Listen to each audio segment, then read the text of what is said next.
क्या ही बताऊं भाई, आज की मूवी तुमको एक अलग ही लेवल का एक्सपीरियंस देने वाली है। मतलब इस मूवी को देखने के बाद तुम लोग कहोगे भाई क्या ही दिखा दिया तूने। ये मूवी एक सर्वाइवल मूवी होने वाली है और इतनी बेहतरीन मूवी लगी ना मुझको ये कि मुझसे रहा नहीं गया इस मूवी को एक्सप्लेन करने से। इस मूवी के अंदर पृथ्वीराज सर ने क्या काम किया देखकर मजा ही आ गया। इस मूवी के अंदर तुमको अमला पॉल भी मिलेंगी जिनको तुमने कई मूवीज में देखा होगा, और भी पूरी कास्ट ने बहुत अच्छा काम किया। तो बिना समय गवाए डायरेक्ट करते हैं इस मूवी को स्टार्ट। तो मूवी स्टार्ट होती है जहाँ पर हमको एक बूढ़ा आदमी दिखाया जाता है जो कि यहाँ पर बकरी को पिलाने वाला पानी पी रहा होता है। अब ये सीन मूवी के आगे आएगा। अब मैं आपको शुरू से इसकी कहानी बताऊंगा। तो ये दो व्यक्ति जो कि अरब देश में आए हैं, यहाँ पर ये लोग इस उम्मीद से आए कि ये लोग यहाँ पर खूब मेहनत करेंगे और अंधा पैसा कमाएंगे और अपने परिवार की स्थिति को सुधारेंगे। इन भाई साहब का नाम होता है नजीब और इन भाई साहब का नाम होता है हकीम। दरअसल नजीब को देखते हुए हकीम को भी ऐसा लगा कि वो भी अरब जाकर खूब पैसा कमाएगा। पर अब ये लोग बाहर वेट करते हैं कि इनको कौन लेने आने वाला है। इनको बताया गया था कि इनको एक बहुत बड़ी कंपनी में जॉब मिलने वाली है। एसी का रूम होगा,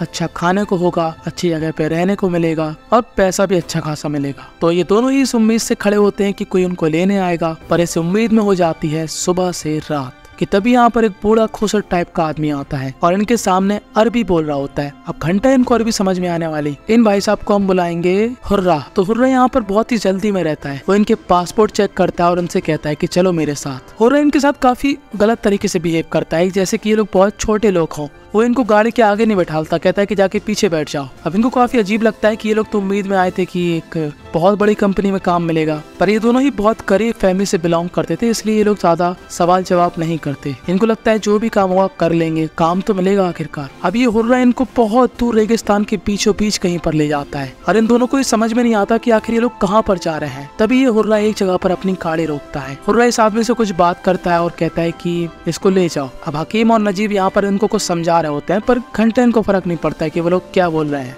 हुर्रा यहाँ पर अपने आदमी से कहता है कि लेके जाए इसको। तो ये आदमी घसीटता हुआ हकीम को अंदर ले जाता है। नजीब कहता है कि हम दोनों साथ में हैं। तो हुर्रा यहाँ पर गुस्सा होता है और अपनी भाषा में उल्टा सीधा कुछ बोलता है और नजीब से कहता है कि तू मेरे साथ चल। अब यहाँ पर दोनों को एक दूसरे की भाषा समझ में नहीं आ रही थी। अब हकीम को यहाँ पर बहुत रोना आता है कि मुझे लोग कहाँ पर ले जा रहे हैं, और ऐसे हुर्रा नजीब को भी ले जाता है। अब इनको ऐसा लग रहा था कि यहाँ पर काम तो है, ये लोग थोड़े रूड है, पर ये लोग काम देंगे, इसीलिए ये लोग ज्यादा यहाँ पर विरोध नहीं करते। अब यहाँ से थोड़ी दूर पर हुर्रा नजीब को एक दूसरी जगह पर लाता है। यहाँ पर भी वैसी कुटिया होती है और यहाँ के कुटिया के मालिक को हम बुलाएंगे बुर्रा। अब बुर्रा यहाँ पर नजीब को बुर्रा के सहारे छोड़कर चला जाता है। तभी नजीब क्या नोटिस करता है कि यहाँ पर बहुत ही ज्यादा बूढ़ा आदमी, ये बंदा भी हिंदुस्तान का होता है, पर ये नजीब की भाषा नहीं जानता, ये तमिल बोलता है। और हमको देखने में क्या लगता है कि ये आदमी बहुत सालों से यहाँ पर काम कर रहा है। अब नजीब भाई साहब हमारे सीधे साधे इंसान, वो यहाँ पर बुर्रा के बगल में आकर सो जाते हैं और अपने पास्ट के बारे में सोचने लगते हैं। हम लोग क्या देखते हैं कि नजीब एक मजदूर था, छोटे मोटे काम करके अपना पेट पालता था। उसके दोस्त लोग यहाँ पर बात करते हैं कि वो फलाना आदमी था जो कि विदेश चला गया,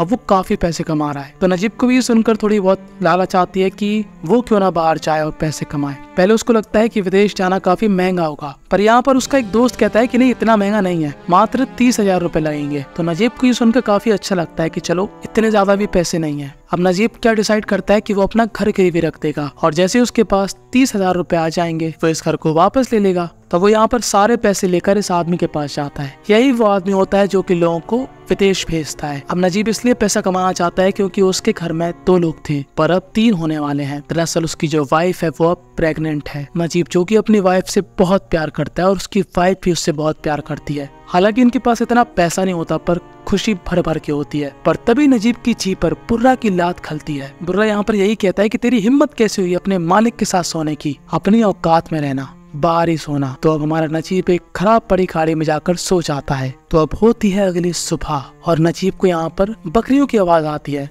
अब नजीब यहाँ पर उठकर देखता है कि जो बूढ़ा व्यक्ति है वो यहाँ पर बकरियों का दूध निकाल रहा। अब ये बूढ़ा व्यक्ति कहता है कि ये दूध ले जाकर बुर्रा को दे दो, पर नजीब को इनकी लैंग्वेज समझ में नहीं आ रही थी। तो नजीब को ऐसा लगता है कि ये बुड्ढा ये कह रहा है कि इस दूध को पी लो। तो भाई साहब यहाँ पर इस दूध को पी लेते हैं। तो ये बूढ़ा व्यक्ति उस पर गुस्सा होता है कि पागल है क्या, बुर्रा को दे क्या, नहीं तो बुर्रा अपनी चाहिए मौत देगा।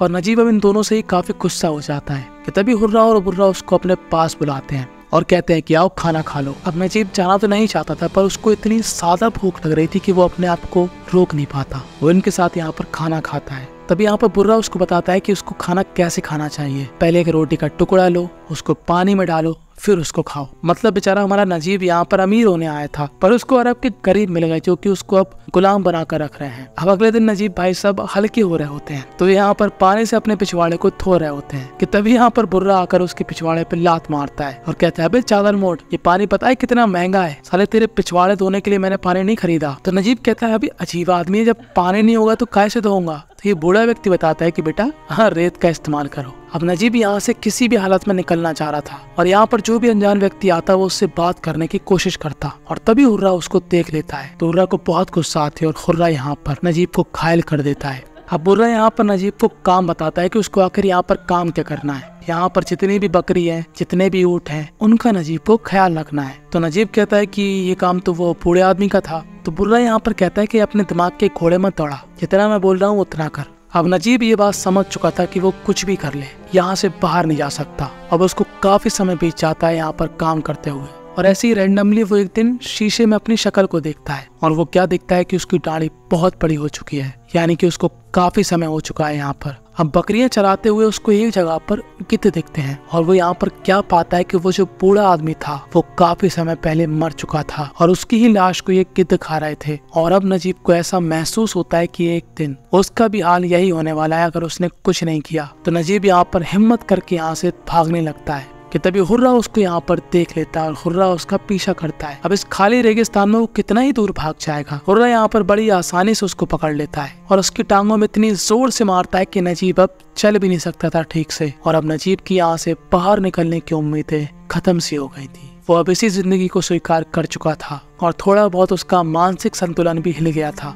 कि तभी एक दिन बकरी चराते हुए उसको एक गुफा मिलती है। वो गुफा के जैसे ही उस पार जाता है उसको यहाँ पर एक व्यक्ति दिखता है और नजीब जैसे ही उसके पास जाता है उसको क्या मालूम चलता है कि ये बंदा हकीम होता है। जी हाँ, वही हकीम जिसके साथ वो यहाँ पर आया था और ये दोनों एक दूसरे से मिलकर काफी खुश होते हैं और उनको ये रियलाइज होता है कि उनकी जिंदगी नरक बन चुकी है। अब जब भी समय मिलता है ये लोग छुप छुप कर एक दूसरे से मिलते थे और एक दिन हकीम बोलता है कि जहाँ पर वो काम करता है वहाँ पर एक और नया गुलाम आया है जिसका नाम है कादरी। कादरी एक अफ्रीकन बंदा है जिसने मुझको बताया कि उसको यहाँ के रास्ते मालूम है और वो हमको यहाँ से बाहर निकाल सकता है। हकीम यहाँ पर बताता है कि जो उसका मालिक है जिसका नाम है हुर्रा, जल्दी उसकी बेटी की शादी है तो ये सभी लोग यहाँ से जाने वाले हैं और 24 घंटे तक यहाँ पर कोई भी नहीं होगा। तो हमारे पास एकदम बेस्ट मौका है यहाँ से भागने का। अब अगले दिन जो नजीब का मालिक था जिसका नाम था बुर्रा, वो यहाँ पर नजीब के यहाँ के सारे काम समझाकर कहता है कि ये लो रोटी, रात को मैं तुम्हारे लिए बिरयानी लाऊंगा, तब तक अपना ख्याल रखना। और ऐसा बोलकर बुर्रा यहाँ से चला जाता है। अब नजीब यहाँ पर अकेला था, हकीम और कादरी भी अकेले थे। अब हकीम यहाँ पर काफी दिनों बाद नहाता है और नहाने के बाद अपने पुराने कपड़े पहन लेता है। हम लोग क्या देखते हैं कि उसको अपने पुराने कपड़े बिल्कुल ढीले आ रहे थे क्योंकि नजीब की पूरी हेल्थ की जाम उठ गई थी। बेचारा हमारा नजीब कालिया बनकर यहाँ पर आया था पर अब उसकी हालत चक्कू बंदर की तरह हो चुकी है और अब ये तीनों एक बहुत ही बड़े रेगिस्तान में चलना शुरू कर देते हैं। और अब ये लोग बिना कुछ सोचे बस चले ही जा रहे थे। इनको कुछ भी नहीं मालूम था कि ये लोग कहाँ पर जा रहे हैं क्योंकि ये रेगिस्तान उनको समुद्र की तरह लग रहा था, जहाँ भी देखो रेत ही रेत। पर अब यहाँ पर हकीम की हिम्मत जवाब देने लगी थी और उसको यहाँ पर मरीचिका दिखता है। मरीचिका यानी कि इंसान को जब बहुत प्यास लगती है तो उसको रेगिस्तान में पानी दिखने लगता है जबकि वहाँ पर पानी नहीं होता, वो सिर्फ गर्मी से बनी लहरें होती हैं। हम हकीम को यहाँ पर कादरी के ऊपर गुस्सा आता है कि ये साला बिना मतलब हमको यहाँ पर ले आया। कम से कम वहाँ पर खाने पीने को तो मिलता था पर अब ये लोग कुछ भी नहीं कर सकते, ना वापस जा सकते हैं ना ही यहाँ पर रुक सकते हैं। और कादरी यहाँ पर इन दोनों को ही हिम्मत देते हुए आगे बढ़े ही जा रहा था। इस बंदे की हिम्मत बिल्कुल भी नीचे नहीं हो रही थी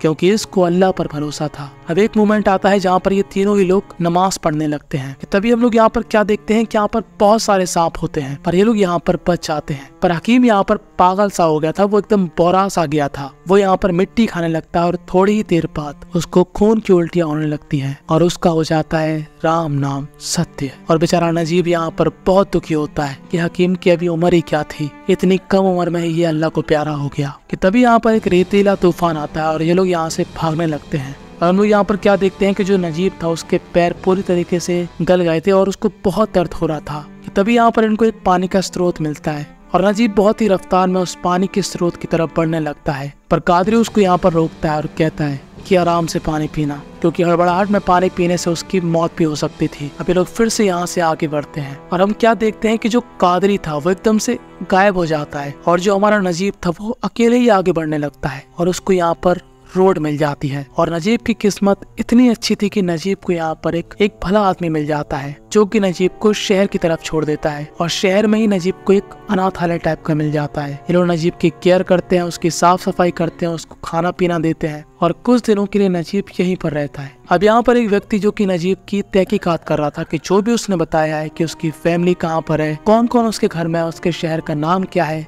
ये सारी चीजें सही निकलती है। और अब बारी थी नजीब की वापस इंडिया जाने की। तब एयरपोर्ट के पास इन सभी को रोक लिया जाता है क्योंकि कुछ शेख यहाँ पर अपने गुलामों की तलाश में आने वाले थे जो कि नजीब की तरफ भाग गए थे। और इन सभी शेखों में से एक हुर्रा भी होता है और हुर्रा को देखकर नजीब की फटके 64 हो जाती है। पर नजीब की किस्मत इतनी अच्छी थी कि हुर्रा यहाँ पर नजीब को बिल्कुल नहीं पहचान पाता और नजीब यहाँ पर आंसू बहाते हुए फाइनली इंडिया के लिए रवाना हो जाता है। और बस यहीं पर ये बेहतरीन सी मूवी थी एंड हो जाती है। और हाँ, ये मूवी एक ट्रू स्टोरी पर बेस्ड है। इस मूवी से आपको क्या सीखने को मिला कमेंट में जरूर बताना और साथ में ये भी बताना कि अगर बाय चांस आप नजीब की जगह होते और अगर आपको भी ऐसे कोई बंदा बंदी बना लेता तो आप यहाँ से भागने के लिए क्या करते।